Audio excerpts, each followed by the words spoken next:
who wins today, it could only be Manchester United. You cannot see any other result, or else we're starting to get back to crisis and what's going on at the football club. So, in the end, clean sheet, 3 points, good win. Well, it's not just the win, as you say, it's the clean sheet, because when we came on air and the team sheet dropped a little bit earlier on, we saw Lindelof, we saw Johnny Evans. Many people, not just us, were surprised and thought, how have they spent all this money, and yet they're going into a Premier League game with Lindelof and Johnny Evans in that centre-half partnership, but they get the 1-0 win. Sometimes football's funny, Tim. Football's funny every week, and it's, you know, they were desperate for a clean sheet, desperate for a result, and they got that. I just look at, there's probably something in it where their goalkeeper's not playing particularly well and making mistakes. That Johnny Evans is in, Lindelof is in. It's a bit of a makeshift back four. Does that spur them on to be better, to be braver, to be more resolute, not take as many chances and be as expansive? Maybe that was the case today. Maybe that's why we saw Burnley have so much possession. But they desperately need it. And as you said, football's funny.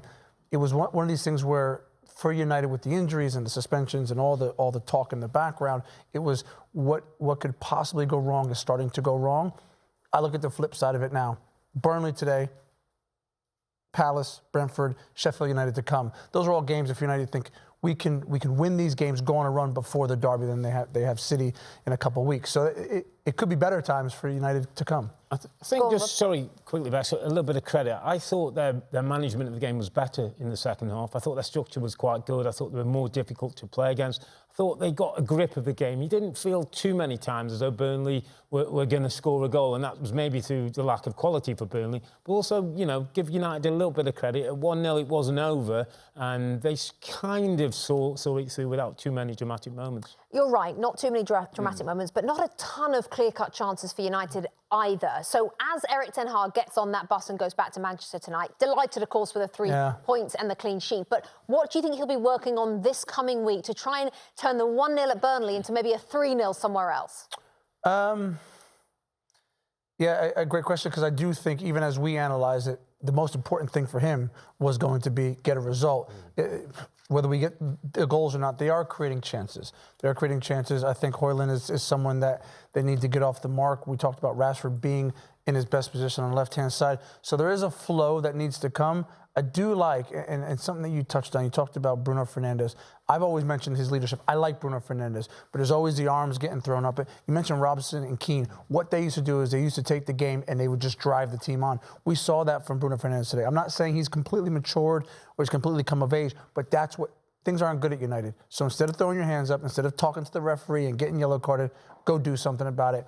And he has the ability to do it, and he did it. It's going to be really interesting to talk to Manchester United's Johnny Evans, who is going to be in the tunnel and putting on a headset shortly to talk to us live here on our post-game show. So don't go anywhere for that. While we wait to talk to Johnny Evans, Robbie, let's talk about Burnley. I said there that despite all the love for Vincent Kompany, and you saw it there from the fans at the end, they do love him, as they should. Absolutely. But they're bottom.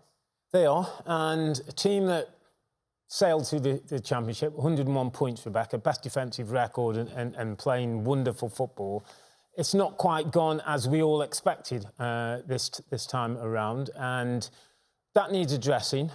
He has said recently that they've had good periods in the game and they've not made it count. And I thought similar today. I thought first off, the way their football was good, but they didn't turn that into many chances. I thought second half, Manchester United got to grips with them. And they weren't kind of the threat. They didn't have as much possession or as much dangerous areas in territory. So there's work to do for Vincent. And at some point, Rebecca, he might have to change, a bit like Nottingham Forest last season, who started with Steve Cooper, didn't start so well. And then they almost got a plan, stuck to it, became a little bit more difficult to play against. Maybe, you know, pull back on a little bit of the football and the possession, but be a bit difficult to play against, and you've got to take chances when you're on top of games. So what is the difference then between cruising through a Championship season and then coming up against Premier League sides? What is the main difference between the two? Yeah, you read my mind, because as Robbie's talking there, the difference is just so much quality on display in the Premier League.